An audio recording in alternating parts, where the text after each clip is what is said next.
Yep. Cawthorne Park là cái park này gần đây luôn á. Dạ bỏ cái đây phóng. Yep. Stephanie kìa cái ngày đấy là chuyện tôi qua bên gì á là Stephanie ngày đó là đi park sáng sớm trước rồi tới tôi qua gì ban đêm á. Yeah. Yep. Mấy cậu luôn mọi người. Yep. Yeah. Cái gì? That's why tôi mới kể Angel kia rồi. Angel cũng che cái nhà đó luôn. Giống ai cũng nói Sean chị tay Sean dữ quá mới không được. Tôi mới che cái cửa ra làm nhớ là Sean lận đó. Che đây để ở dơ quá.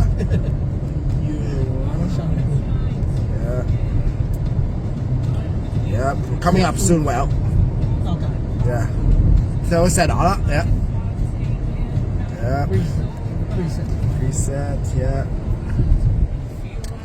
Yep, well, trái luôn up, yeah, thích mấy màu sô-cô-la luôn, up here. Yeah. Oh, yeah. Yep, alright, yep. Mấy ăn chùm món cho mướn á, tay bán là mắc lắm nữa, yep. Cái màu grey hồi xưa mình nhớ lại nữa, like Chevelle, Jacqueline luôn, Stephanie luôn, mọi người, yep. Angel cũng gần đây rồi, yep. Yep, yeah. Hanson hồi nãy luôn á. Giờ thêm mấy Hanson luôn. Do Hanson rồi đây thêm Justin luôn. Yep. Justin, nhớ là cái màu nâu rồi nó thích vậy đó á. Sô-cô-la rồi đó, yep. Thấy cái màu đỏ thêm luôn rồi đó, yep. Nhà này là mới trồng mối xong thì là bán rồi. Bên trái á, rồi tới quẹo phải. Stop sign quẹo phải. Okay. Yeah. Mới ghẹo á. Yep. Yeah, cái là màu táo luôn lận đó. Yeah. Xe đó nhớ lại Stephanie lận đó. Yeah. Yeah. Dark chocolate cà phê đen lận đó. Dark chocolate. Cà phê đen thôi.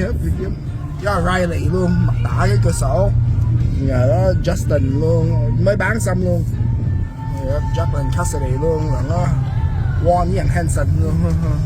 Với nhóm Eric qua rồi tới. Yeah, this one là quẹo trái luôn. Yeah. Nhà đó mới thay nóc nhà rồi. Yeah, ngôi ngày nó đỏ mà bây giờ nó màu nâu á, hồi trước á. Yeah, red velvet màu hồng luôn. Coast, yeah. Luôn là nó, yep. Nhà đó đã bán trước rồi lâu rồi luôn. Yep. Yep. Yep, cái nhà đó là nó, yep. Spencer, yep, yep. Yep, that's sir, that's mặt đại gì luôn rồi đó.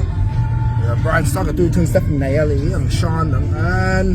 And Sean Edwards không thích. Yeah, yeah, không được. Juan ở đây, yep. Yeah, không phải. Yeah.